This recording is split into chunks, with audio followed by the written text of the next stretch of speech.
Welcome, everyone, to Mondays with Michael. So good to be with you. A warm welcome to all. I'm really delighted to have a wonderful new friend and guest today. And I'm going to bring her on camera now. This is Sarah. Hello. Sarah Barab is a holistic astrologer and a lot of other things, a filmmaker and just an amazing individual, very creative. And we are going to be in conversation today and taking your questions about holistic and somatic astrology.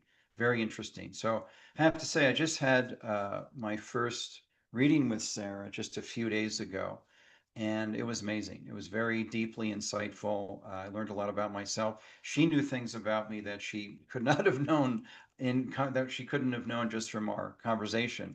But she had deep insights that were very helpful to me. So really thankful to have her on. And Sarah, welcome. Thank you so much. I'm really happy to be here and to connect with your people. Yes, yes. And we're just going to do a quick sound check with everybody. We're sharing a mic and just want to make sure the sound is good. And if everybody could just let us know how the audio is in the chat, either on the watch page, which we're going to keep track of, or in the or on our Zoom link. Maybe probably best to use the Zoom link. Okay. So how's the sound, everybody? Just want to make sure we're good. We don't have to do anything about that. Good, Michael on Zoom. Okay, great. Thank you. All right. Well, good, Sarah. Glad for this time. So you've had an amazing journey. You've had from your early experiences in theater and dance and gymnastics, and now you're doing all this amazing work, transformational work with astrology and filmmaking. And just tell us a little bit about your journey and how you came to be doing this work. Well, um, my life appears to have a lot of different threads, and it's definitely been, um, I've had to take time in my life to weave them together because they seem to be unrelated, like theater, film, astrology, somatic psychology. Yes. And then, of course, meditation and Buddhist studies. Yes. But I think through somatic astrology, I've woven together a number of them at least. Okay. Yeah. So what is that somatic astrology? I haven't, it's a new term for me. Somatic Right. meaning body, soma, body, somatic relating to the body. Yeah. And So soma is the felt experience, the experience in the body, but then it also um, leads into a larger question, which is what is the body? Is the body concept? What is inside the body? What is outside the body? Where does the body end and the world begin? And that's a big conversation. It is a big conversation. But the a lot of the work I've done with meditation has to do with body oriented experience, and somatic astrology is taking from the notion of the planets as archetypes. And these archetypes are both outside of us and inside of us. So this is what astrology is in general? In general, astrology relates to archetypes. Yes. Archetypal experiences for the audience members who know Jungian's archetypes. Yeah. It's definitely related to that. Jung was an astrologer as well as a psychologist. Really? Yeah. And so there is a world of archetypal experience, and those archetypes can be understood through the lens of the planets. And we are affected by them because we have them, we are them. They get triggered, different types of experiences, archetypal experiences, or even mundane, what we would call mundane experiences, like the timing around falling in love, starting a business, grief in people's lives, joyful times. These are all marked by planetary influences. And that's astrology in general. Yeah, yeah. With somatic astrology, Let me make sure I got that. Yeah. That's like the clearest explanation I've ever heard. So you have these archetypal energies. Yeah. That are manifest in the planets and stars, and also in us, and those are related. So we can look at the influences of the cosmos and how they affect us, and we can, with some awareness, align with cycles, cosmic cycles that that make it congruent maybe with our cycles. Like there's a relationship between the two. Is that Exactly. okay? Although I wouldn't even make the distinction between the cycles are our cycles as well. Okay. Okay. You know, the famous quote, as above, so below. Right. Right. So we are guided Right. by the movement of the planets, Hmm. because the movement of the planets stimulates these archetypes that exist within us. Yeah. And we're all tapped in that way. There's a Yeah. collective understanding of, for example, the energy of Pluto, which is about transformation and loss and difficult experiences and taking journeys to the underworld. Depth psychology, that's Pluto's domain. Oh. Well, I'm glad astrology has kept Pluto in the mix because it kind of Yes, got Pluto kind is of a got dissed. planetoid. Kind of got dissed. Yeah. It's totally ridiculous. Whether Pluto is a planet or a planetoid, Pluto is very powerful. I pay homage to Pluto. Yeah. Okay. Yeah. We recognize these archetypes. Obviously, we recognize Venus, goddess of love, beauty, art, aesthetics, pleasure, Yes. experiences in the world that are pleasurable and romantic, and music, art, love, Yeah. yummy food, good wine. So That's Venus that's energy. all in the realm of Venus. So, and I'm saying this in a very sort of light way. Sure. So Sure. these Further archetypes deeper level. go very, very deep. But just to give a little taste, Yeah. we recognize these experiences. And so the planets basically categorize these archetypal realms. Now, what somatic astrology does is somatic astrology brings the awareness into the body in terms of actually embodying these archetypes. So when I work with individuals Right. with using somatic astrology, they would actually enact, similar to maybe internal family systems or voice dialogue, or even Gestalt therapy, Okay. they would enact Venus in themselves. And so let's go psychodrama or something. I don't know if that's A the little, same thing. very, Maybe yeah, it's something similar to psychodrama. So categorizing and then enacting various aspects of themselves through the lens of the planetary archetypes. So, let's say somebody has something in their chart which is problematic in their life, Right. like a Neptune Sun conjunction. Okay. That would be Okay. that could, make someone feel lost, depressed, overly sensitive. Right. So what we would do in a session together is allow Neptune to have a voice, like completely embody Neptune.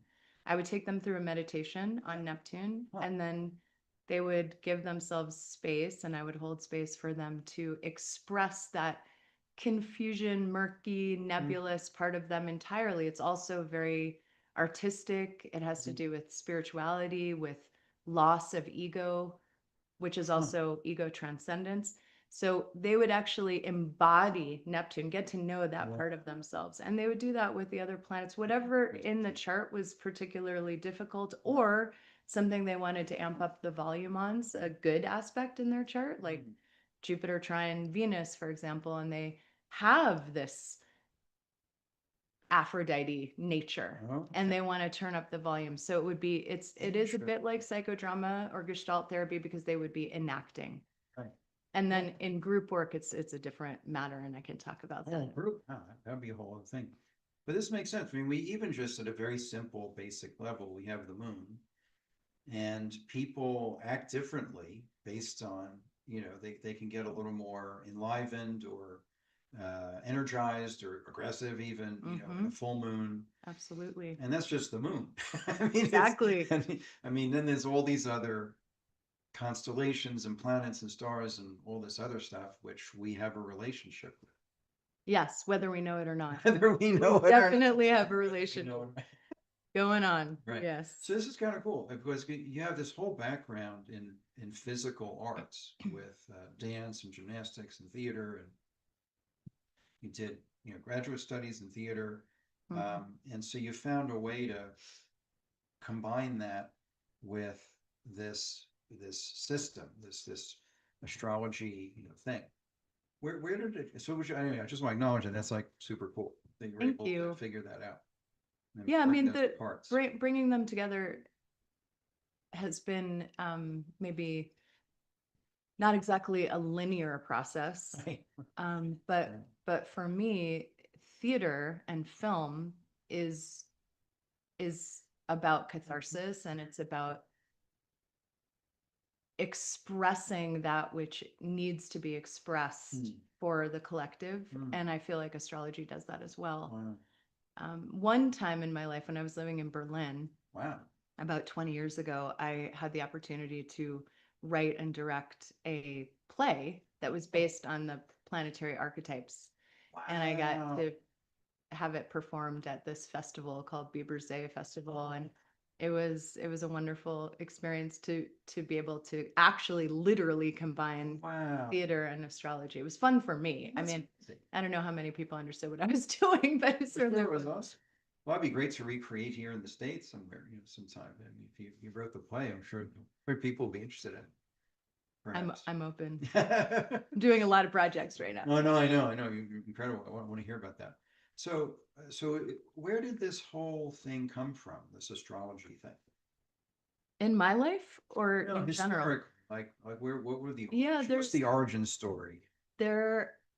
Nobody really knows. Because it's so ancient. There are even hieroglyphics. I mean, people, some historians think Mesopotamia maybe, but there are hieroglyphics That's a long time. that are depictions of the planets and humans underneath doing different activities based on the planetary influence. Really? So there's, Vedic astrology is extremely old, thousands of years old, but nobody really knows the origin because it was before recorded history. It's prehistory. Yeah, pre-recorded. Pre-recorded. Yeah. Yeah. Wow. So you explained there's a difference between Western and Vedic astrology, or they're Right. two. Like what's that about? Well, that's like a lifetime conversation in terms of how long it would take to. But in a nutshell, Yeah. Western astrology, first of all, is newer. It takes into account planets like Uranus, Neptune, and the planetoid Pluto. It also includes the elliptical, so it doesn't do a 365-degree circle, like an exact circle. Is it 360? 360. 360, I mean. Yeah.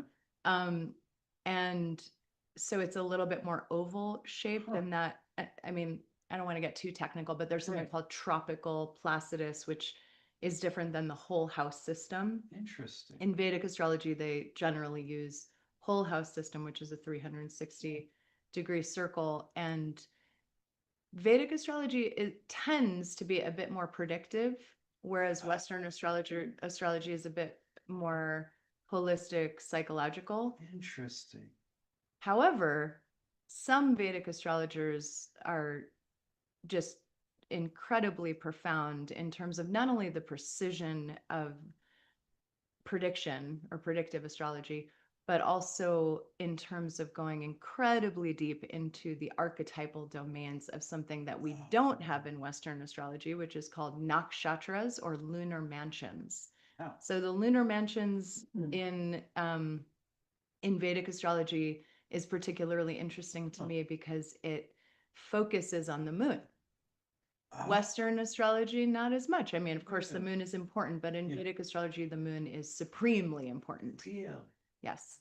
So it's a difference. And the nakshatras, the lunar mansions, every single planet and luminary has a nakshatra position, and that nakshatra is like a deity or a archetype Yeah. that is very specific and has its own mandala, its own world that's created, and it gives a lot of information. Wow. So since Western astrology is newer than Vedic, do we know more about where it came from, or it's still kind of murky, very old? Yeah, possibly Mesopotamia. It's very old. That's really old. I mean, That's I'm really old. I'm not. I don't have nobody really Yeah, knows. Yeah. Well, similar in Chinese medicine, we have ideas about it, but we're not exactly sure. Right. You know, but my sense and my teachers kind of felt like it came from very evolved individuals, you know, that had a very deep awareness of the cosmos and themselves and their, you know, and of energies and themselves and how that related to the cosmos. And, you know, it was a very cosmological, came from very evolved individuals Yeah. who created this system that was kind of an energy based system, but we really don't exactly know. Exactly. Yeah. We have books that go back 2,500 years ish, but you know, it goes back quite a bit before that. Right. So, very interesting. Huh. Okay. So, just again, just taking so folks who don't know anything. So, what's a horoscope? Like you read, oh, you're a Gemini. Like I'm a Yeah. Gemini. We're Geminis. You know, you read Gemini in the paper, Right. newspaper. You know, what is that about? Right. So, the horoscope is a snapshot of where the planets were at the time of an individual's birth. So the sun was in the constellation Gemini when you were born. I happen to also be a Gemini. In the constellation of Gemini, all the planets were in various constellations at the time of a person's birth. That is called the birth chart or the natal chart. Now, in the Vedic system, East Indian system of astrology, it's 22, all the signs would be 22 degrees earlier.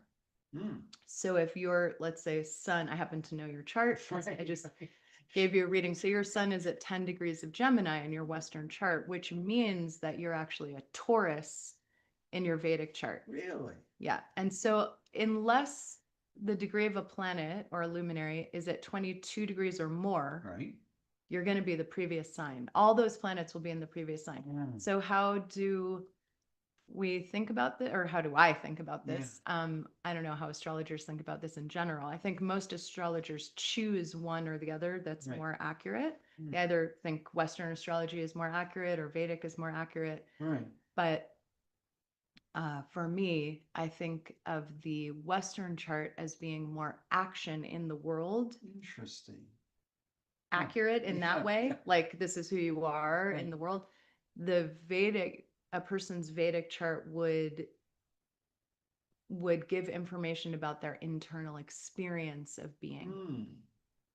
Wow. So both are very important. Yes. Aspects. Wow. Yeah. I'm speaking with Sarah Barab, who is a holistic astrologer, and we're having a very fabulous conversation. So Sarah's up for taking questions. So if you can put questions, she loves questions, as I do. So if you're on our watch page at michaelgaeta.com/watch or on our Zoom link, please put your questions in for Sarah. Anything you want to ask. She has an enormously broad range of knowledge and experience, and we'd love to hear from you. So don't be shy. Just type in, and we'll keep track of the watch page, and we'll keep track of the Zoom link, the Zoom page. Okay, great. All right. So, okay, there we go. It's not a new question. It was a comment on last week's show. Okay, I'll put this over here, and these will appear over here. Okay, good. All right. Well, good. So the horoscope, you know, that people read from where, here's your horoscope for the day. Is that more of a Vedic thing or a Western thing? No, no, it's a Western. It's a Western thing. Okay. And horoscopes Seems in like my pretty view, general or very general, like what I call kind of Diet Sprite version of astrology. It doesn't really go that deep. no, it didn't seem. Astrology is an ancient wisdom tradition, and it's also an art. Hmm. It's not a science because it can't be proven, quantified. It certainly not in a repetitive way. Carl Jung attempted to create a structure and order with astrology in terms of repeating enough for it to be considered a science, but it failed. It's not it's not like that. It's very specific, Yes. but it's not specific in a way that is always the same result. Oh. So Okay. and that's because we're interacting Yes, with life. yes. Humans are interacting with the so-called outer world. Right. So everything is very specific. Yeah. It's not like an experiment that is Right. going to Right. turn out the same and can be predicted every single Right. time. Right. Right. One of the reasons for that is, let's say you have a transit. Oh yeah, let me explain it. Yeah. So my sense in our reading, which was amazing, thank you. The first section was about what you called the birth chart, which is sort of like how, like what kind of the influences when I was born, big themes, kind of this is who you are, sort of thing. And then part two, you called transits, I think. May I say one Yeah. thing? Okay, so I don't know if I got that right. I don't think of it as this is who you are. Okay. Birth chart is not like set in stone or this is who you are Okay. per se, but it's more like this is the range Uh, of possibilities. okay. And then you as an individual have free will and personal choice Yeah. about how you live those Yes. archetypes. Okay. But what I can say as an astrologer is it looks like you have a lot of talent in Yeah. this way. You know, this has to do with life purpose for you. You could feel a great deal of meaning and purpose if you Right. activated this part of your life. And for you, in my experience, and I said this during the reading, you're really living the truth of your chart. Mm. Or kind of a high frequency possibility of your chart. People can live the most neurotic aspects of their chart too. You know, it's a spectrum, the wisdom and the neurosis. So we have free will. So it's not exactly like this is who you are, but more here's the realm of possibilities. What are you going to choose? Okay. And what are you going to play out? Okay. And also the challenges too. Right. Like these are places where you could easily be misguided or Yes. encounter painful experiences in life. Again, your choice how you play that out. But yes, that's the birth Okay. chart. So the birth chart is pretty fixed. Like this is what was present at birth. It's fixed in terms of where the planets were. It's Right. not fixed in terms of how the individual plays it out. So it's more like possibilities and sort of understanding yourself better. Yes. You know. It's a map of potential Oh. in terms of how you're going to live your life. I like that. A map of potential. I'm gonna remember that. That's It's good. also, I mean, from my perspective as a Buddhist, Yeah. it's a karmic personality map. Okay. But again, not Right. set in stone. Right. This is the mistake people have about astrology. They think, oh, I don't want to be told my fate or who Right. I am. Right. It's not, it's a move. We are moving potentials. Yes. Yeah. Okay. And then this so that's the birth chart. This ocean of potential. Yes. And I then, love that. And then we have the transits, which are more like now. And how would you describe that? Moving second through part? time, not just now, but anytime, so birth, we take our first breath, there's an imprint of the chart. Yes. And then moving through time, past, present, future, they're Right. constant, the planets are constantly moving. So we're always receiving influences to our birth chart, which we can call home base. The Okay. mothership is Yes, the yes. birth chart and we're experiencing weather. The Interesting. mothership is like moving into, right? Does that make sense? Right. So transits are usually when people get a reading, they want to know what's happening now, and they want a bit of a forecast, like what's coming up. And that's called a transit reading or a forecast reading. Okay. And that should be updated from time to time. Yeah, every 6 months or so. Okay. Okay. Yeah. Great. Great. And then what I found was that it was just very, like I've studied different traditions and different paths and religious, non-religious, spiritual, different things over time. And I just found that everything you shared was just very compatible. It was just about me. It wasn't about like it wasn't like a dogmatic, this is what you have to think or believe. This is just like, here's aspects of you. Yeah. And then here's some influences that, like I came away with, oh, in the next several months or a couple of years, it will be good. These things are going to support you if you go in this direction. Right. You've got these cosmic influences Yes. that will propel you in that way for this whatever period of time. Like that was very helpful. That's But very well said. I love the way you just frame that. yeah, it felt that's like that. Like, hey, there's some influences that you can use to your advantage. It's kind of like Yeah. what one aspect of what came out of it, and it just felt very kind of universal. Like it was just I learned about myself, and like it just seemed very like um, compatible with whatever a person's consciousness is generally at. I Right. thought it was kind of cool. I'm so glad. I really Yeah. enjoyed giving you a reading. Yeah, And no one's you were very receptive and yeah. open to, possibilities of just looking at life differently, looking at ourself differently. It's Yeah. a different lens. It's a wider lens. It's kind of a meta lens.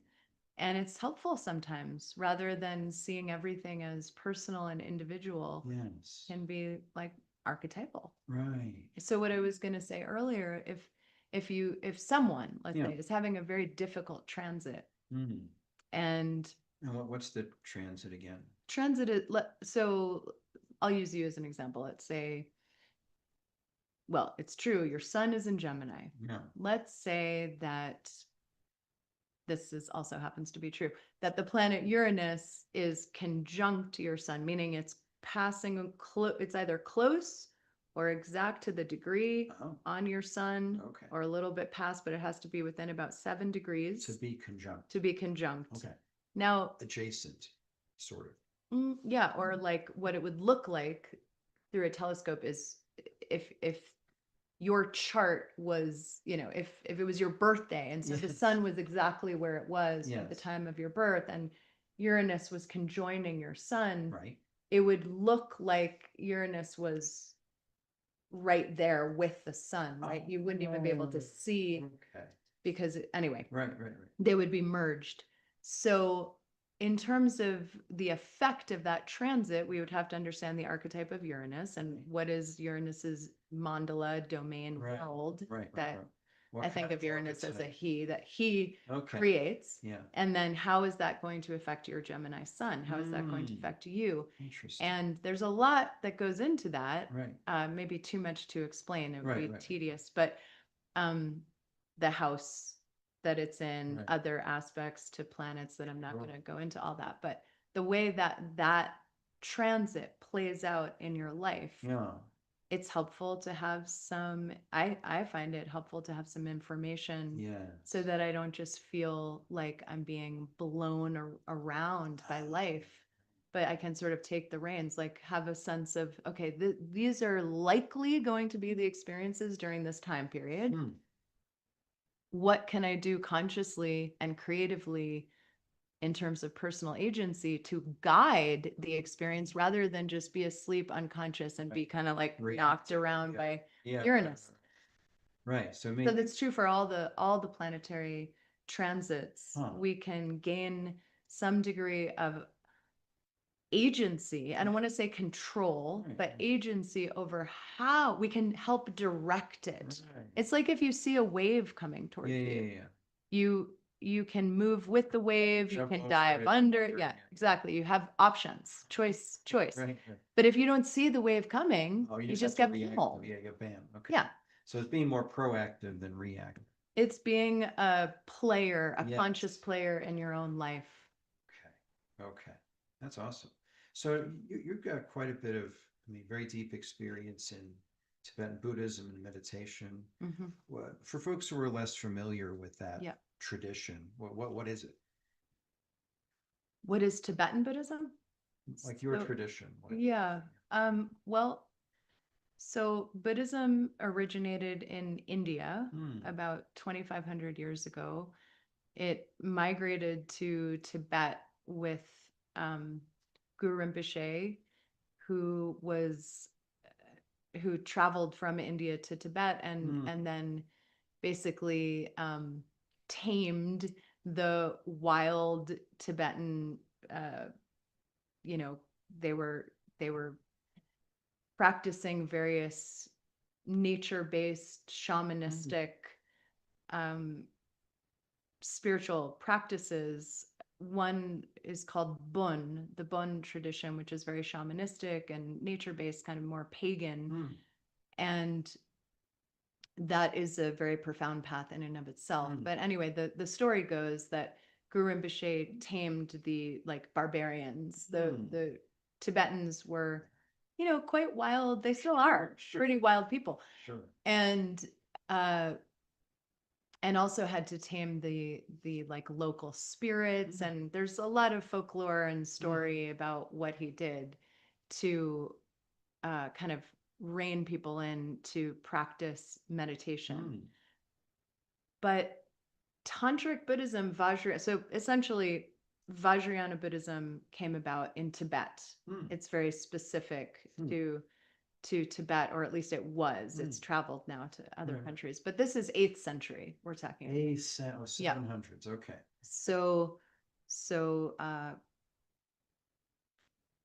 so that's a little bit of, I mean, that's like Yeah. tiniest bit of history, but in terms of what I practice, since I was 17, I found the Dharma and eventually went to Naropa Hmm. University, Yes. which back then was called Naropa Institute, Yeah. and I met a lot of wonderful Dharma teachers and started doing retreats, and eventually recognized that this was a very important path for Hmm. me. Excellent. But in terms of how, are you asking how Tibetan Buddhism is different from? Yeah, I'm curious because you have you embody a certain depth Mhm. in how you approach things and consciousness and presence. And I'm really curious as to how that came to be. And I'm just, it seems that your um, Tibetan Buddhist practice and meditation has sort of permeated and Mhm. given depth and self-awareness and other awareness and cosmic awareness perhaps to your work in astrology and other things. Yes. So because it's not like I met a ton of astrologers, but the few that I have that don't always have that kind of like grounded, deep presence. Hmm. And I'm just curious as to in what way did your Buddhist practice kind of inform or give depth Gotcha. or or depth of presence or Right. perception or Hmm. self-awareness, something that it kind of deepened in some way, your astrology work. Yes. Okay. Well, so I mean, I have to basically give credit Yeah.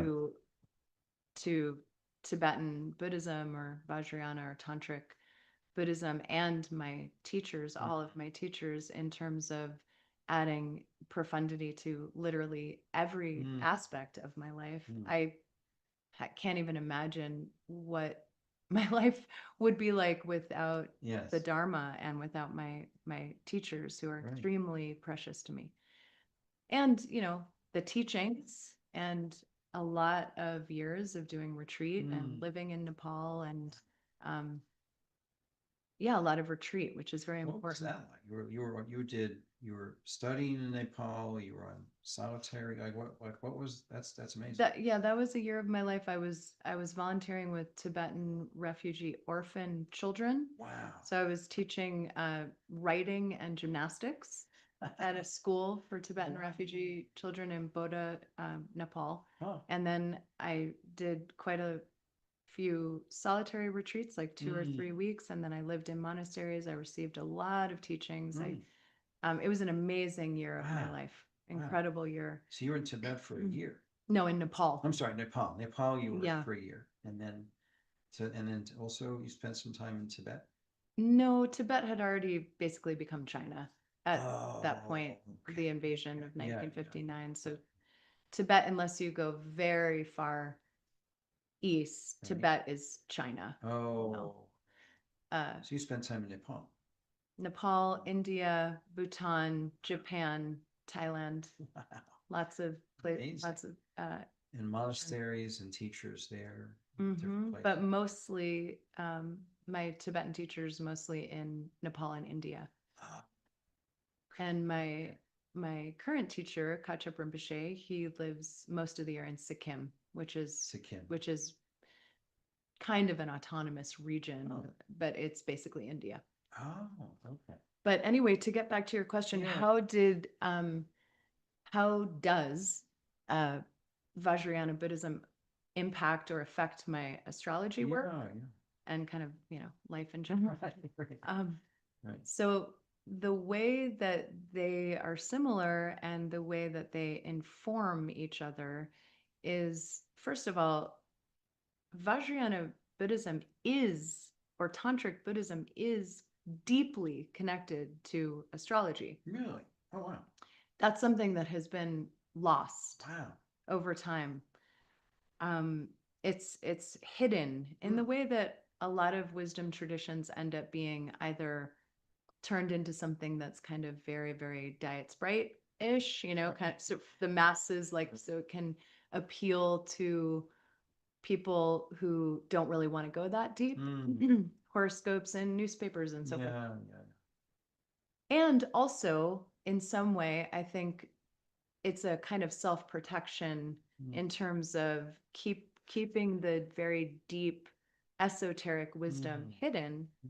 For those who really want to learn it, you got to kind of put some effort into it. But anyway, it's sad for me the way that Tantric Buddhism has not divorced exactly, but separated from astrology, because it used to be taught in monasteries. Tibetan astrology, which is very connected to Vedic astrology, used to be taught in monasteries. Like the monks and the nuns would learn astrology along with learning a lot of other, sort of the monastic protocol. Right. That doesn't happen anymore. Maybe, some hermits and yogis and yoginis are able to still have that connection made. For me, the archetypal nature of Vajrayana Buddhism is extremely similar to the archetypal nature of astrology. And so it's a natural fit. Oh, okay. So Vajrayana Buddhism is Tibetan Buddhism? Yes. Is that the same thing or similar, or is it? Yes, it's the same thing. Okay. And then Tantric Buddhism, just to clarify term, because I'm not super familiar. But Tantric Buddhism, is that So different? Vajrayana literally means Vajra is indestructible, Yana is a vehicle. So it's the Vajrayana, the indestructible vehicle. It's a path. There's also Mahayana, which is more in Southeast Asia. Well, I don't want to get too into this because it's a huge topic, but I'm just trying to clarify some terms you would use, which I'm yeah. not So super familiar with. Vajrayana is essentially, Yana means path or vehicle. Okay. Tantric practices are within the vehicle Vajrayana. Okay. So the tantric practices are very hidden. You have to do you have to sort of build up to the point where your teacher would give you tantric teachings. You have, at least in my case, there were many retreats and many I had to learn a great deal Yeah. before I was allowed to do any tantric practices. And there is something called Nundro, which is the preliminary practices that one has to do, Oh, which takes in a huge amount of time wow. and is extremely repetitive. Wow. And it's essentially to eliminate or obliterate any ego clinging or notion of like attachment to entertainment, because it's so tedious, it's so repetitive. You have to be willing to sit with boredom, all the feelings that come up. Why am I doing this? This is Right. crazy. This is crazy situation. Why am I in retreat doing 108,000 prostrations? What is wrong? I'm insane. My teacher, you go through all the things, but the idea is to move past a sense of self or entertainment, self identification with like me and my life and what I'm doing, moving past that in a neurotic sense so that you can actually go deeper. Go deeper than the ego reality of I'm just going to do my thing and constantly, be acting in the outer world and focusing on outer experiences. One has to confront boredom and one's own dark places emotionally and do it anyway to be a worthy candidate for tantric teaching.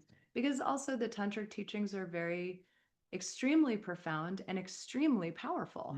And so they're not just going to give them away to lightweights, right? You've got to like sort of prove your worth. It's like martial arts. You have to prove that you're worthy of the next level. Yes, that's right. That's right. Yeah, and this tantra in the West, is this sort of, it sounds like it may have been a little watered down, superficial. Well, it's certainly been Sexual usurped practices. by yeah, it's so the traditional Tibetan tantric practices is not so well known, and what most of us think of when we hear the word tantra is, sexual practices, which is not untrue. It's just we don't know how authentic it's being taught. I mean, maybe some tantric teachers are teaching in a very profound way. I have no idea, but what I do know is that if it's divorced from the rest of Vajrayana Buddhism, it's no longer tantra in the original sense. Wow. Right? If it's just sexual practices without meditation, without, the entire gamut of knowledge, because tantra is certainly not merely sexual practices. It's a part of it. Maybe not. I mean, it could be more visualization than actual sexual union, but that is a huge topic. Wow. Like, what is tantra? Yeah. I recommend reading Dr. Reggie Ray's books and listening to his podcast, because he talks a great deal about tantra. Okay. Well, it sounds like all of this very profound, deep, like self, facing self, has helped inform everything else you're doing with your films, which we'll get to, and your astrology practice, which is pretty cool. And you have this initial background in very physical expression and theater and dance and gymnastics and all of that you're kind of merging all of this into this, what you're doing, which is pretty amazing. Thank you.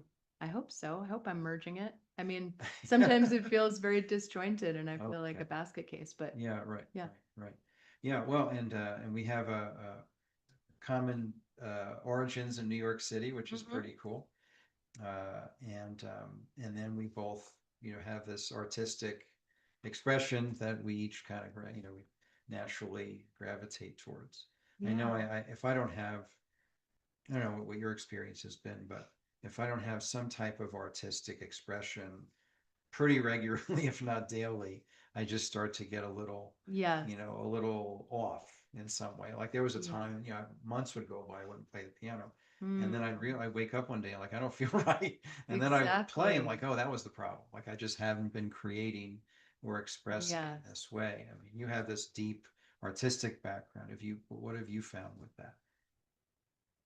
Do you have enough? Is that I don't know, call it a fix, but do you have enough of a creative Yeah. artistic expression through your work or the somatic or I something? yeah, I'm not the most disciplined person, Mm, and I tend to move with the like the wind of the sure, time, so to sure, speak. sure. So there are periods where I'm obsessively making film, Mm, and I love to paint and write. mm, I write a lot of poetry, mm, and I go through periods where that's just happening a lot. And then there are other times where it's mostly my life is mostly focused around astrology and teaching and workshops. And then, I've built recently over the past 5 years, I've built a like an eco dharma retreat center in yeah, Hawaii. So I was yeah, completely obsessed with that yeah. for many years. And so I would say, you know, finding time in general for every interest is difficult for me, but You'll go deep. I go deep for a while and then I Yes. kind of switch Right. and then go deep in something else and Yes. switch. Yes. I Of course I have to manage them all Right. to some degree Yes. simultaneously, otherwise things just fall Yeah. away. So I do my best, but I have 4 planets in Gemini and I have 7 planets in air. So Okay. I have a lot of interests and I'm kind of, like here, there, everywhere, lots of things going on. Yes. Uh, Yes.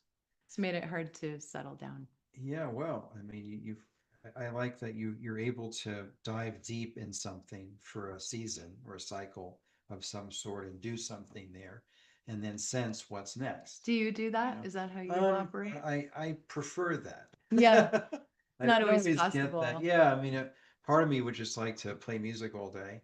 Yeah. Part of me would like to just work on my book all day, and just do that for a while, or just create and revise and update courses, Yeah. so so yeah, I don't always, I'm not always able to be single-minded in like going diving in on one thing, Yeah. but I try to find room for what's nourishing. Yes. Like I try to play the piano at least for a few minutes every day. Yes. If It's I don't, even if I'm important. not practicing for an hour, whatever it is. I'm actually my teacher, who I'm quite certain was tight with your dad.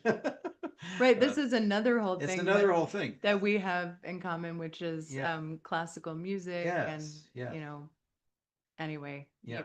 I don't know if your audience Well, knows about that. yeah, her dad is like an icon in American music. He was a virtuoso musician, a composer. Seymour, uh, Seymour Barab. Yeah. Seymour Barab, Barab, Seymour, was a fixture, an icon in the New York City classical music scene as a composer, performer, session player. What else? I mean, he Yeah, was. he was the most performed American opera composer. Mm. And he wrote many children's operas, and he also wrote satirical operas like Pizza Kung Fungi, sort of making fun of Italian opera. He wrote a lot of humorous operas. One of them is called Jewish Humor from Oi to Vey. That's one of my favorites. And then some serious operas as well. A Yes. lot of children's opera and children's musical theater. And then Yes. he wrote sonatas. He was Mm. part of um, chamber And his instrument was group, the cello. the cello. Mhm. Yes. Yes.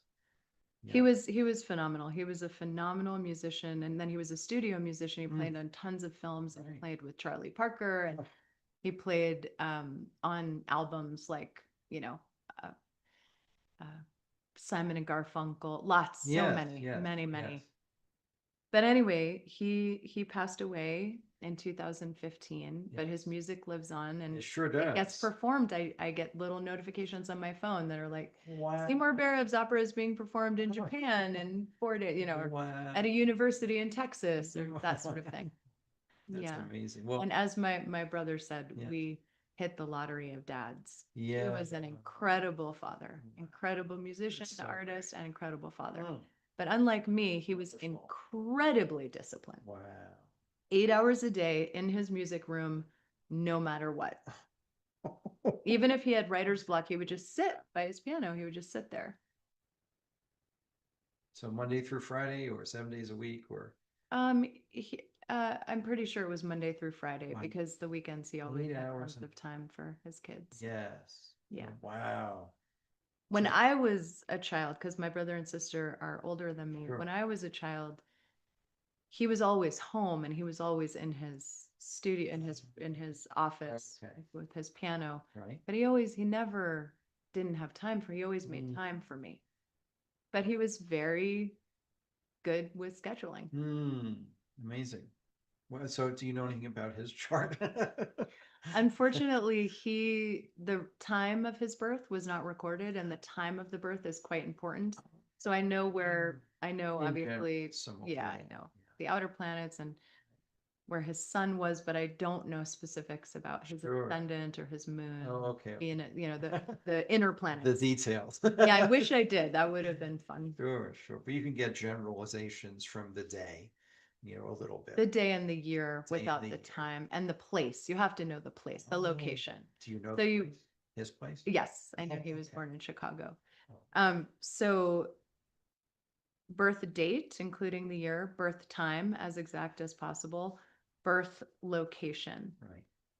That's Wow. what I need to know. Wow. Well, you can see the music as I have of Seymour Barab on YouTube and other places, and he's an incredible composer. I mean, just amazing, amazing. And there's a few interviews of him. Just And he's three. got a Spotify channel. A Spotify channel. He's on Pandora. He's like amazing. He's like one of the greatest American composers. Apple Music. Apple Music, yeah. And my piano teacher, I'm quite certain, performed some of his music because their specialty, the American Chamber Ensemble, focused on modern American composers. Amazing. I'm sure. I'm sure. positive I heard your dad's music played Right. by the ACE, American Chamber Ensemble, with my teacher. So it's a great connection. And I loved hearing you play piano at Mhm. the recent party slash Yes. film screening we had at your house right That's here. right. That's right. Well, that gets us to if you could tell. Oh, Are there any questions there about? aren't yet. No. But Okay. I am in conversation with Sarah Barab, who is just an amazing person, but is a holistic astrologer and filmmaker and serious spiritual person. Hopefully not too serious. Not too serious, in a light way. Okay. So before we get into your films, and we'll give folks links to your website and such. Um, what have you learned in your um, Buddhist practice, your astrology? You've done so much. Your mindfulness practices, meditation practices. What's something that you could share with our listeners that they could find helpful, that they could apply in their lives? Obviously, I think everybody should have a reading with you because it's amazing, and I really recommend that. And what's something that you've what you've shared with your students, your workshop attendees, your clients Right. that you could share with our listeners that they can use themselves to help bring some greater awareness or something in their lives. Something that'll help them. Well, in terms of, I mean, I always think it's a good idea to have a daily meditation practice, even if Okay. it's 12 minutes a day. And the reason why I say 12 and not 10 is because the neuroscientific research shows that 12 minutes a day after 90 days Right. begins to literally change the brain. So the frontal lobes, responsible for choice and Yes. personal agency and compassion and empathy, Mm. begins to grow physically from meditation, which is essentially sitting down and breathing and focusing on your breath and giving yourself 12 minutes or longer per day of doing nothing at all. Just the practice of doing nothing, sitting and breathing, right? Wow. So is that And 12 and minutes? yep, Or 12 6 minutes. and 6? No, it's 12 minutes at a time. 12 minutes at a time. Okay. And it has to be, it has to be 90 days or more before you see changes in a brain scan, Wow. EKG. But the back of the brain, the amygdala, Right. little almond shaped, Yeah. thing responsible for so many difficult experiences, Yeah. fight, flight, freeze, fawn, rage, reactions rather than responses, that begins to physically shrink. And this is Really? incredibly profound. So I didn't know that. long-term meditators, Yes. they have very different brains than non-meditators, physically, but also just in terms of their internal experience. And, I'm just starting to connect with Dr. Ryan and Tristram and various people at Neurogrove, which is an incredible Neurogrowth. Okay. Yes, Neurogrove, which Grove. Grove. Okay. Neurogrove. Okay, I thought it was growth. Oh no, Neurogrove. Okay. And they do something called brain mapping. And then Is that a mind map where you draw a note-taking method? no, it's a literal map of your brain. Wow. Okay. And then like a brain scan. And then based on interpretation, which I find fascinating because for me, it's kind of similar to an astrological map in my mind, in terms of the astrological map being a map of the person's psyche. The brain map is a map of the brain, and then through neurofeedback and sometimes neurostimulation, there can be alterations to the actual brain frequencies or brain waves or synapses that have been kind of fried or not as alive anymore, right, can come back to life. So this also happens, a similar thing happens through meditation, especially when there's many, many years of many hours of meditation. The brain changes, but more than just the physical brain changing, obviously the experience That probably changes of being alive faster. changes. And you can feel this. I mean, you can feel this change with a minimum of 12 minutes per day. Right. Once you get past 3 months, Right. you will actually feel different. You might even feel different before 3 months. Right.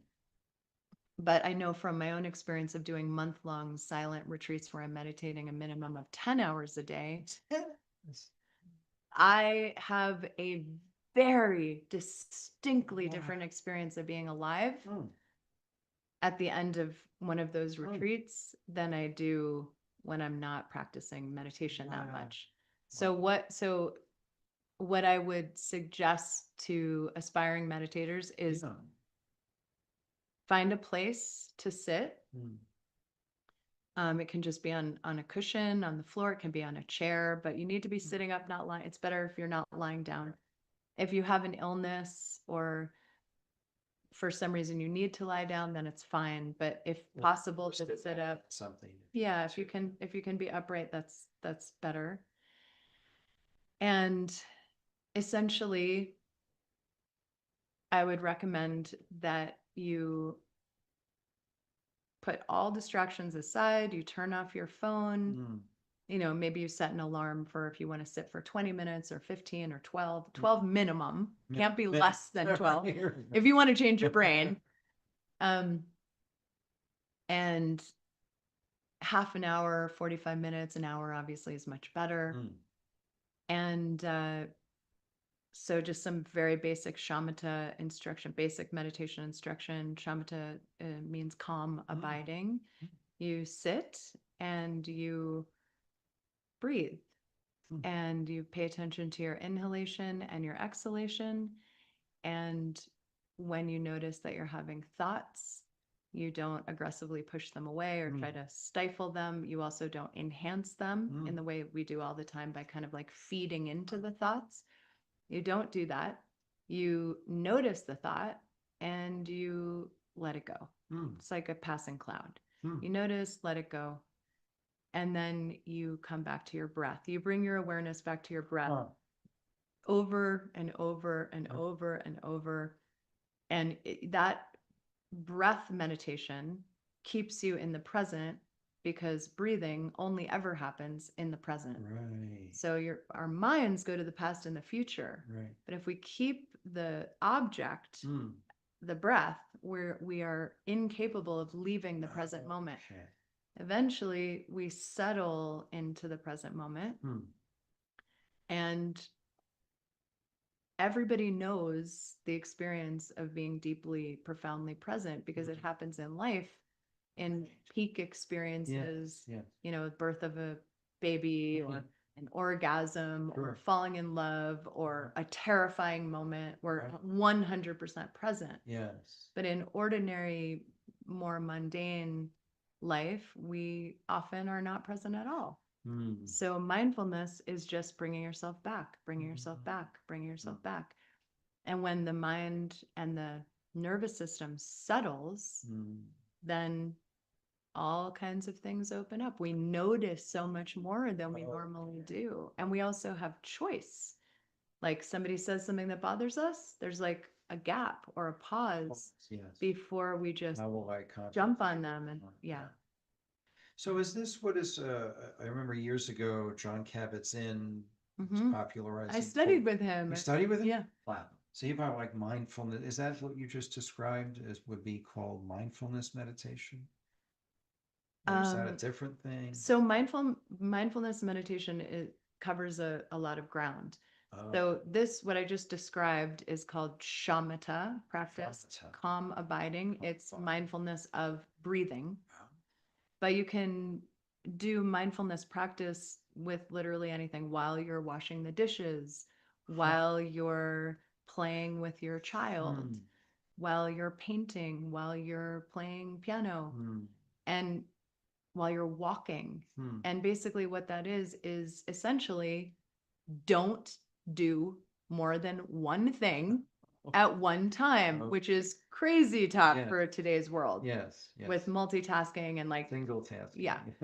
So single task and not even tasking, but just presence. So really allowing yourself not to be distracted. Whatever you're doing, do it fully, do it completely, lean into that entirely. And that's mindfulness. That's great.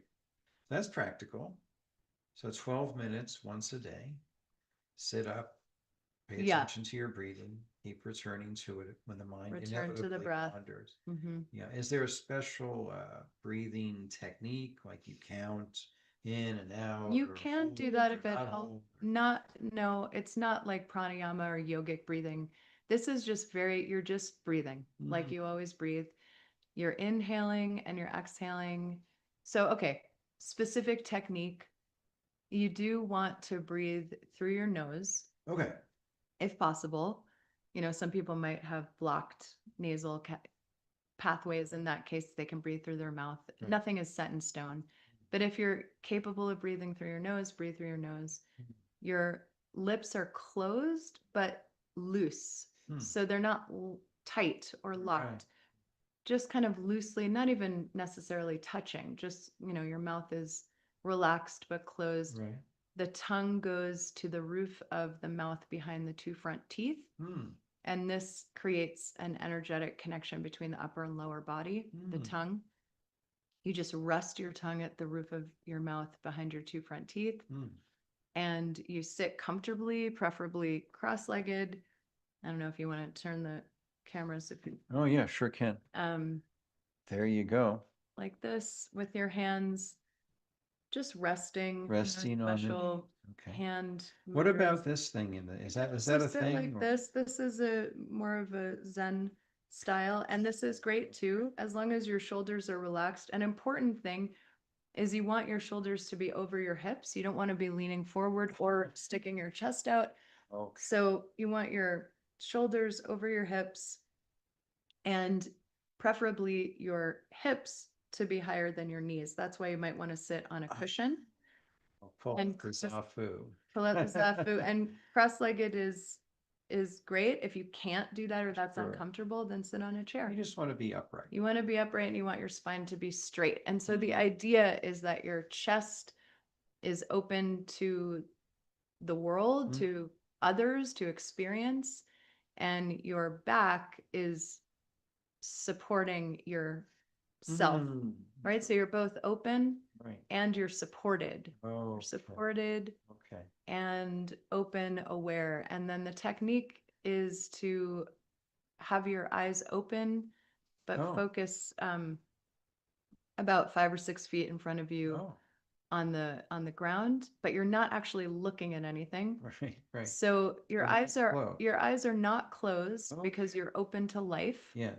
You're not closed eyes, you're more in your internal Right. experience. You're open. This is practicing being present in life. Mm.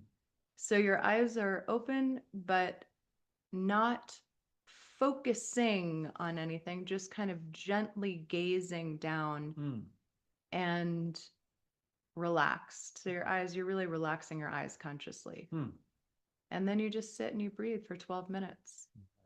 And for some people, this is easy. And for some people, it's extremely difficult. Right. I'm one of the people that's extremely difficult for because Did you do that for 10 hours? I move, my instinct is to move. Right, right. Really difficult training. I've been doing this for 30 plus years. And my first Datun experience where I sat for 10 hours a day, I was only Tune? it's called a Datun. It's Datun. a retreat when you're mostly in silence, and it's 10 hours a day for 30 days. The first one I did, I was 23 years old. It nearly killed me, right? It was incredibly difficult, Wow. but that changed my life in such profound ways that I've done, I don't know, 5 since then. Really? And they definitely get easier over time. And the effects are so worth it. Yeah, it's true for the first 3 days, it's really difficult to sit for that many hours. I mean, of course, first of all, you have walking meditation every 45 minutes. So it's not like you're sitting down, not moving for 10 hours. Okay. You have walking meditation every 45 minutes.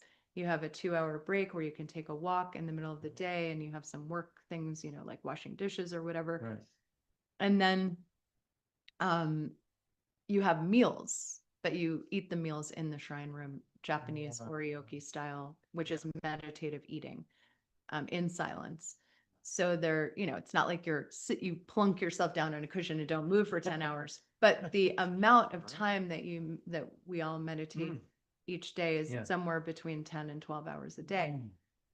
And in 30 days, you're in silence, or mostly. Mostly in silence. Mostly in silence. Yeah, one retreat, one Datun I did, it was entirely silent the entire time. Now that in conjunction with meditating that many hours per day, right, does something to the mind which is very difficult to describe. But essentially, there is a feeling of, like, the way that we feel separated as individuals, that was hanging on by a thread. It was really like I did not feel like when I would walk outside at night out of the shrine room and see the moon. It wasn't like this feeling of I'm seeing the moon. It was a feeling of moon. Wow. And just in my body, complete, like, overwhelming feeling of beauty, miracle. Oh my God. Like, I've never seen the moon before. Never. Awe and connection with people, all these people that you're sitting with 10 hours a day that you're not talking to. You know details about them. because you're just so connected. Yes. And the space gets very collective and Wow. very soft What and a very container. open. What a container. Incredible, incredible. So Wow. for anybody out there who wants to do retreat, I so Yes. highly recommend it. You can do a weekend, a week. You don't have to do 30 days. And if you want to cultivate a daily meditation practice, it's super simple. I Yeah. mean, it's not Yeah, necessarily it's- easy, but Right. simple. But what you described is accessible to anybody. Anybody can take 12 minutes Yeah. out. And and all the traditions I've been exposed to, there's always something of take time to quiet your mind. Yes. Like in every tradition, it's like a common thing. Yes. From when I was, in the Catholic tradition, when I was in Course in Miracles, when I was studying Zen Buddhism, when I was, whatever I've, studied, that's part of it. This idea of silence, stillness, quiet, like when you're not asleep, like you're awake Yeah. and still, Yeah. is sort of a common thing in all Right. traditions. That's sort of part of being an awake, aware, fully present, aligned, Right. congruent, fully alive, compassionate, contributing person. It just Yes. seems to be, it's always there in every tradition. So I appreciate that's a very accessible, simple thing. Anybody Yeah. could do what you just described. It's Right. not And it's like complicated. and I think of myself as like innately a terrible meditator. So if I mean really because I'm such a movement oriented Yes, person right. in terms of mentally I move around a lot and physically I move around a Mhm. lot. So stillness is not my forte. So if I can do it and You if could. it's worth it to me, Yes. and it is Well, because you the started- effects are so profound, Right. very difficult to even name what happens. I mean, I can tell you after the first retreat I did, The dot the two. Datun, Gotcha. when I was 23, I just dove in. Most people do a weekend. I did 30 days. That was because That was your my first event. teacher, Reggie Ray, said just go for it, and I trust him so Wow. completely. So I went for it, and 30 days. what I can say is that my life has never returned to what it was.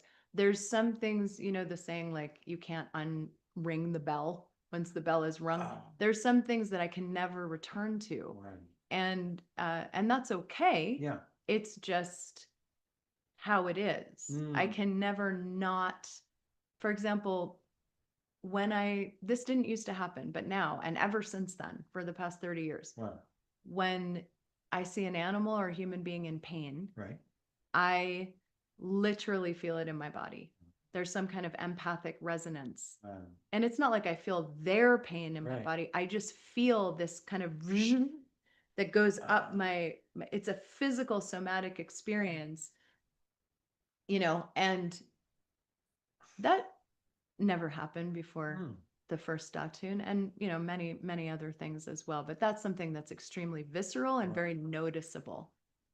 But all kinds of things change for people when they sit. Yeah, and you've done it 6 times. That's amazing. Or so. Yeah, I think a total of 6. Total of 6. Yeah. Yeah, but I've done a lot of other types Oh, of of retreats course, and of course. solitary retreats, but the discipline of sitting that many hours for that length of a time in silence is a truly life altering experience, and anybody who has the time to do that, I cannot recommend it highly enough. Yes. There's one going on, a Datun happening at Carmicholing, a place called Carmicholing in Vermont. It's happening in December for anybody that wants to check that out. Okay. Wow. And one of your teachers is Reggie Ray. One of my teachers is Dr. Reggie Ray, and my Tibetan teacher, his name is Kachab Rinpoche, which sounds like ketchup, but it's spelled Khachab. Wow, Kachab. Kachab. Kachab. Mhm. Wow. And what And does he's the from word Rinpoche mean? Because I've heard different people have that as the last Right. word. Rinpoche means precious jewel. It's an honorific. Oh. I mean, the literal translation is precious one or precious jewel, Mm. but generally speaking, it's an honorific that's given to lamas who usually are discovered as tulkus, reincarnated lamas, when they're Mm. quite young, but not always. So long. A lama is a teacher, Mm. so someone who's completed a rigorous education and something called traditional 3-year retreat, Mm. which is what I describe it. It goes on for 3 years. Mm. And it's actually 3 years, 3 months, 3 weeks, and 3 days. And they go through a series of very in-depth learning and in-depth practice over this 3-year period. And at the end of that, they have the title of Lama. Wow. Amazing. Hmm. So you see, would you say those are your two main teachers? Yes, Okay. those are Okay. my two main teachers. That's amazing. Wow. I love them very much. I can tell. It's amazing. That's wonderful. So part of your creative expression has been making films, which you've been doing for some amount of time. And we'll have more time to get into those in detail, but I wanted to at least introduce people to Yeah. this other creative outlet. Yeah, I feel like I would love to talk more about that. Maybe we can have Yeah, one we'll of do it these. again. Yeah, that We'll would do be it again. great. Yeah, I don't want to, I want to introduce, but just in Right. general, just Yeah, in introduce, general, so little all introduction. my films, all the films that I've ever made and am currently Naked Mind making. Film. Naked Mind Productions Productions. Yeah, was a nonprofit Oh, okay. film company. It's really no longer, I'm no longer under that Sure. nonprofit umbrella. But what I am committed to with filmmaking is every single film is in some way about exploring consciousness. So bringing meditations into a youth correctional facility, like a prison for young men. That's one of my films called Heavily Meditated. Yes, that's a powerful film. Oh, thank you. Amazing. And we can send out a Yeah, link we'll to give the we'll first put links in. episode. That's Yep. going to be a 4-part series. I have the first episode completed. It's amazing.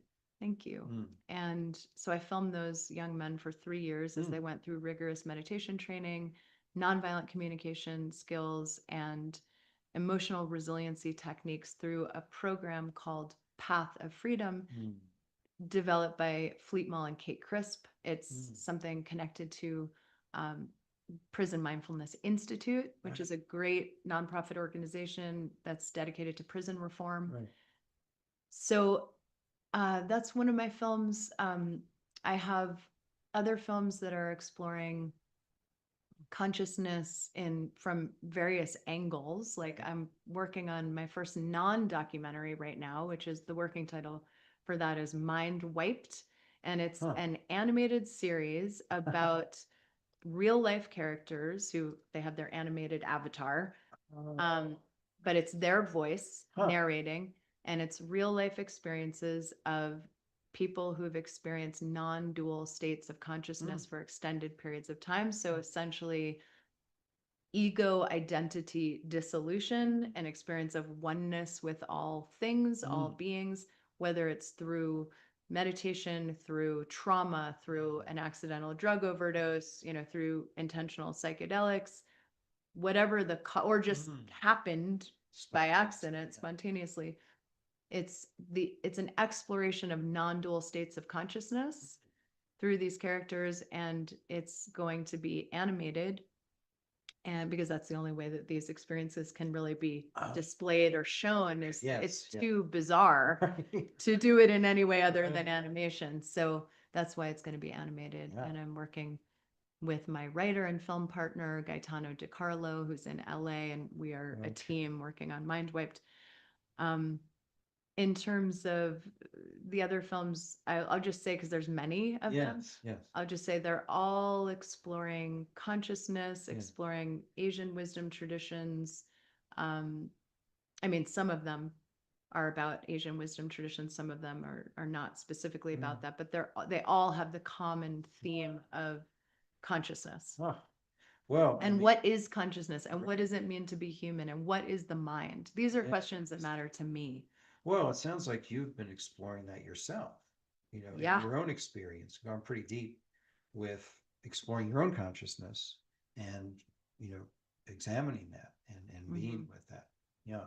Well, we have a question, oh, what a question, great question. We've got a couple of questions here. This is from Joe. Hi, Joe. Thanks for being with us today. Joe is saying, she's on our watch page. I love the convo.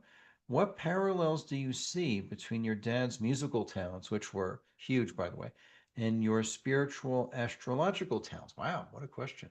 I love that question. What do you think? Okay, well, that that question makes me think of this odd thing that happened in my life, Yeah. where essentially my father intuitively knew Hmm. that I needed to be an astrologer. When I was very young, he started giving me books. So my father secretly read about astrology, never really talked about it, but Now, why was it secret? Was it just not something that just, people talked it's, about? I mean, it was, I think for his, for the time and his circle of friends, it was probably a bit weird. Maybe not for all of his friends, Sure, but sure. wasn't something that he was overt, not like exactly hiding it, Right, right. but it just was never something he really Yeah, yeah. talked about. But for some So reason, how old were you? Like, dad gives you an 11, You were 11? when I got my first, And yeah. he sensed that this was something that you should Well, be. I'll tell you, so I didn't know that at the time when I was 11, but when I got older, I told him that I was going to school for psychology, and he said, well, he said, well, hopefully your education in psychology will help inform your astrology practice. And I was like, what are you talking about? What astrology practice? And he said, because I was super young at the time in college, and he said, oh, well, you just seem to have such a gift for reading people, for understanding people. I just naturally assumed that you would go in this direction. And I was like, what? I mean, I've always been interested in astrology, but what are you talking about, Dad? I'm not going to be like a professional astrologer. That's crazy. Who does that? Right. But anyways, so I was Your dad, super young at the your dad time. was plugged. He was very dialed in. He was totally done. And he did, give me books. And then Started, on my 21st birthday, he bought me an astrology reading, which was completely mind blowing Mm. to me. She was a phenomenal New York City astrologer. And the things she said, I mean, first of all, it was very difficult for me to believe. She told me I was going to be a professional astrologer. And she told me that I would make money with real estate. Two things that I had absolutely I was like, what? Anyway, when I listened to that recording in retrospect, it is so spot on that it is phenomenally fascinating to me. Yeah, but wait a But minute. I don't know if I'm answering this question though. Am I What answering? parallels do you see between your dad's musical talents and your spiritual astrological talent? Yeah, I think, Joe, there is something about timing. Mm. There's a mathematical precision in music and also in astrology. There is feelings and archetypes that are evoked through music. Music is a Neptune ruled art form, Oh. and so is astrology. Interesting. They're both related to, so music and astrology are similar in the sense that they are intuitive and practical. It's like you have to like have the knowledge part and have rhythm, understand timing, and also the intuition part. So it's the intuitive feeling aspect merged with the practical knowledge. That's a way that they're similar. And then there's also the ethereal nature of both. Wow. It's like it exists, but it's not, it's intangible, right? It exists, we feel it, it's moving through us, but can't touch it. Wow. And it evokes so much feeling. Yes. And it's very creative. And very creative. And so many ways to improvise. Mm. So that's true with music and with astrology. There's so many options, Yeah. improvisational choices Yes, we can make. yes. Wow, that's amazing. That's a great answer. Wow. I'm just blown away. Your dad was so plugged in, dialed in, just knew. He started giving you astrology books It was when you were one 11. of the That's one of the ways amazing. that I felt like my dad was really deeply aware of me and kind of just nudged me Hmm. in in a way that was, has been and continues to be incredibly fulfilling Hmm. for me. I love my relationship with my clients. I Hmm. love being able to go deep with people. You have a gift, I'll tell you. You Thank really you. do have a gift. It's And amazing. I feel like I'm given a gift every single time I work Yeah. with either an individual or in groups because of how much meaning and purpose it gives Yeah. me. Yes, that's amazing. Well, thank you for that. And let's see, Ray, who's one of our regulars here week to week, is asking a question. Ray is asking, hi, Ray, great to have you with us. I'm thinking many people may not know the time of Mhm. their birth. Oh, I guess that's true. Can you still give a fairly accurate reading for someone without that information? Also, do you do readings for people over the phone or Zoom? There's a bunch of questions in Yes. there. So So yes, it is possible to but it's on the birth certificate. Like, so if you have your birth not certificate, everyone's birth certificate. It depends on where you were born and oh, what year really? you were born. Yeah. So it's not on every birth certificate. Okay. So there are couple different things, Ray. One is there's something called a rectification chart. So What's that? if you have no idea what time you were born, like you don't know if it was morning, afternoon, or evening, Okay. You just um, know the day. you just know the day and the location. Okay. Then there's something that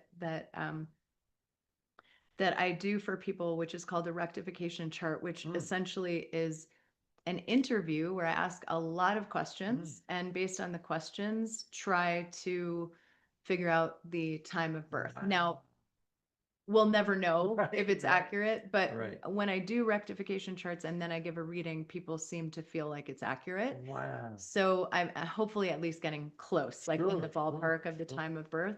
Right. If you don't know your exact time of birth, but you do know it was morning, afternoon, or evening, That helps, it makes right? it a bit easier. And yes, so it happens all the time. Like I would say 1 out of every 10 readings I give, the person doesn't know their exact time of birth. So I still give readings. We try to narrow it down. Rectification charts can be helpful in that case. And then to answer your question about phone and Zoom, I constantly give readings over Zoom, Yes. almost never in person. I mean, we got to do I it was in so person lucky. because we I happen was to so be in we're in the same Colorado. town. Yeah, yeah. Wherever I am, if I'm, traveling or teaching somewhere, I always love to give readings in person, but Yeah. it doesn't happen so often. So I give readings over Zoom. I record the readings for clients that Right. want the readings recorded Yeah. and then send them the recording. So, and for some people who don't want Zoom, they just want phone, then I do it over the phone. So yes, that happens all the time. Right. And there's a special thing you have going on now with through the end of the year. I have 20% off all of my readings and astrologically based coaching sessions. That's amazing. And I also have an upcoming class for beginners. Okay. So that is, I think we'll send that out to people. We will send that The out to link? people. Yeah, absolutely. I'm going to put it in the chat just for folks who are here. I'm going to put this in the chat, and this is through the end of the year, right? So people should just schedule with you Yes. now. So if they purchase a reading at 20% off, Yes, yes. anytime between now and January, what is it? January. Oh, December 31st. So between December now and 31st. January 1st, Right, right. they get 20% off and they can have the reading anytime. That's It's amazing. redeemable for, I believe, up to a year. Wow. So, well, everybody should do this because it was so profound. It was so incredible. And just being able to refer to the recording, and I just learned a lot about myself. oh, good. And I'm not like an unaware person, Right. but like you told me about me and then told me about things to consider as I'm moving forward, that was just very helpful. Like this is going to influence the next year or Wow. two, you know Oh, what I I'm mean? so Like happy. it's going to help me in the next couple of years, then beyond, we'll do an update. But it was pretty remarkable. So I really highly encourage everybody to take advantage of Sarah's work. It's amazing, comes from an obvious place of great depth. And it's 20% off through the end of the year, which is amazing. So please take advantage of that. Sarah Barab, did I get that right? Hmm. SarahBarab.com, Sarah BARAB.com. And Sarah has an H. So And it's, Sarah has an A. Oh, yeah, that's a good point. SarahBarab.com. And you'll see a list of my readings and various offerings. And by Wednesday, when Mercury goes out of retrograde, Okay. I will have my the special with the discount code Yep. on my website, and I'll also have information about my upcoming class for beginners. Right. Yeah. What's that about? Every once in a while, I teach classes either for beginners or Right. intermediate level or advanced students. Right. I have a number of students who have become professional astrologers, Wow. including my amazing student and now colleague and friend Joe, who that question might have been Oh, from. okay. But she's an astrologer in her own right, a wonderful astrologer, Mhm. and Joe Spotswood. And so a number of my clients over the past couple of months have requested Spotswood? Spotswood. Is that her last name? Uh-huh. Oh, it's like Dances with Wolves. Like it sounds like a Native American Right, name. right. Like she spots wood. There's the Yes, wood. yes. So anyway, I just got a number of requests to teach a beginning level class, so that's why I'm doing it. Awesome. Yeah, it's been a couple years since I've taught a beginning It's level. time. Yeah, and I also want to start integrating more somatic astrology approaches into my classes. So that's kind of the next big thing for Wow. us, to do somatic astrology with individuals and with groups. So group process work. But for that, we have to be in person. It yeah, can't which is be that. over Zoom. Yes, So, yes. Oh, that's awesome. So the discount code is Holiday Astrology at sarahbarab.com. and it will be up in 2 days. Oh, it'll be up in So, 2 days. yeah. Okay, great. So on Wednesday, please Yes. take advantage of that. And is there something that you were looking up that has to do with like today or what's going on that you wanted to share with people, or not so much?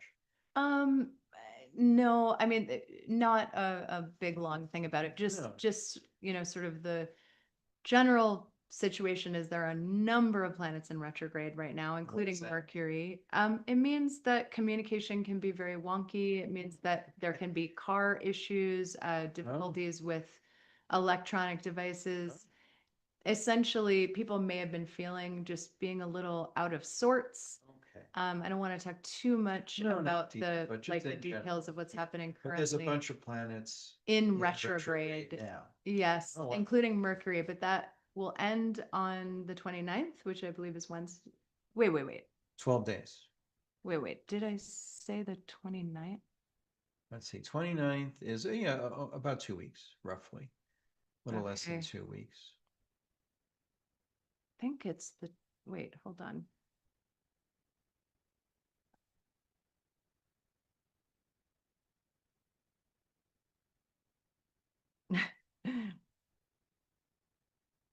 I'm asking Joe right now. Okay, sure. She's very precise about the dates Okay, of all the transits more than I am. okay. That's cool. That's cool. So she's going to respond. Okay, great.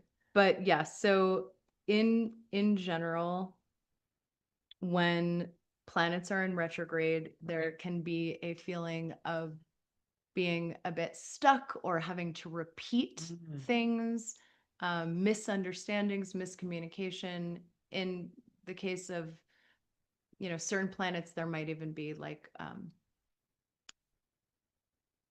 aggression or difficulties in interpersonal relationships.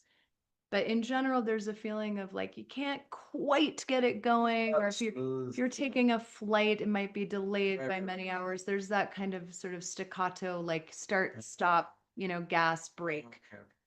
And do these situation. resolve kind of one at a time, like the. Yeah, it this is planet November comes out, 29th. And they all come out of retrograde? No, no, Mercury Mercury. is coming out of retrograde on November And 29th, then the other planets. which is Wednesday, but it's not this Wednesday. Right, right, right. Yeah, Okay. but I believe it is a Wednesday. So November 29th.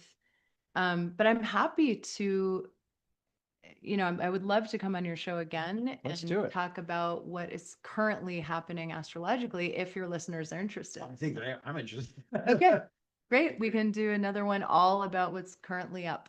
Oh, that sounds great. Up. Up. Yeah. Yes, I like that. Thank you. Mhm. So Sarah, any final thoughts today, just for you to feel complete with what we. I'm just so grateful to have met you. Me I'm too. grateful for our conversations in general and the mutual learning that's Mhm. happening and Yes. the way that I feel supported Mm. by you and this sense of like let's talk about things that really interest us Yeah. and draw other people and community into Yeah. the conversations because essentially it's all about conversation. Yes. It's all about meeting Yes. and seeing what's possible.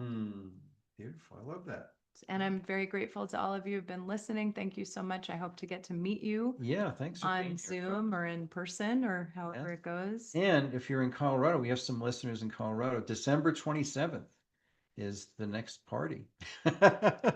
Next gathering. Oh, and if you are in Colorado, if we can absolutely do a reading in person. I would Yeah, much definitely. prefer that. Yeah, yeah. If you can do a reading in person in Colorado, you'll be glad you did. It's amazing. Beautiful. Just so beautiful. Got you up for another question? Okay. Absolutely. Ray has a question. Does being in this professional field affect your belief in any other higher power such as God?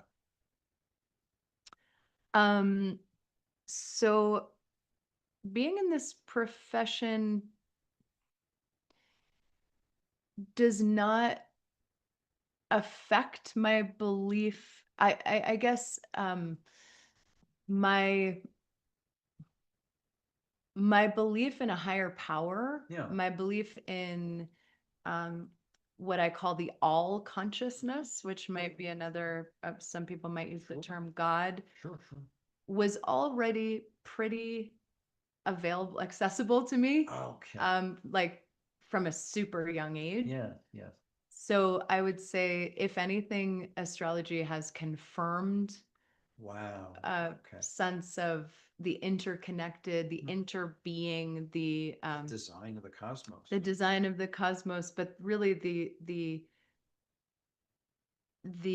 codependent, or rather In a interdependent, good way. the way It's gotta the fit. way the Dalai Lama describes it, the interdependence of all beings. Yes. Um, it's called codependent origination in Buddhism. So that's why Yeah, they use the word codependent, not the psychological Right. version of codependency, Yeah, but the codependent origination, the arising and interbeingness of all things, which is my version of a higher power. Yes. And astrology has, kind of like winked, like, yep, Nice. right. That's the right idea. That's the right direction. So I hope that answers your That's great. question. No, thank you. Good. Well, I've been so moved by our conversation. I'm going to play the piano now, Amazing. which I do sometimes at the end of the show. Great. So, I love that. I'm going to stay and listen to you. please do. And if you feel like doing movement, go ahead. No pressure. But if you feel so moved, I'm going to play some Bach. I love that. And kind of like my crazy interpretation of the Arioso from Cantata 156. Wonderful. And we'll see how this goes. Thanks, everybody. Thank you so much. Oh, and just a reminder, you can please join us. Go to michaelgaeta.com/course. We have our final class today on preventing COVID vaccine injury. And the previous two classes did get recorded. So you can certainly join us today and get the other two classes which were recorded. And so please take advantage of that. And it's been a great course and look forward to our final session today. And wanted to make a great announcement. coming up in March, this is confirmed, that we have Dr. Lee Merritt is going to be teaching a course for us on chlorine dioxide, which is going to be amazing because she's amazing. And she's also going to be telling us about her upcoming book, which she is very much working on. So please join us for that. And thanks again, everybody. Use your discount code on all of our courses, MWM10, MWM10. Get your discount on all of our courses. So thanks, everybody. We will see you next week. Here's a little box for you. Okay. That should do it. Okay. Right? Oh, there's the guy. Oh, yeah. And Bentley wanted to say hi. There's the Bentley. Oh, there he is. Okay. Oh, All right. You can hold oh, Bentley. Just got to support his bottom legs. Like this? Yeah, like that. It's awesome. Okay.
All right. Well, thanks, everybody. Great to be with you, and we will see you next week. And Bye. oh, Bentley says goodbye. Bentley says goodbye. Thank you, Sarah Barab, and blessings to you and yours, everybody. Take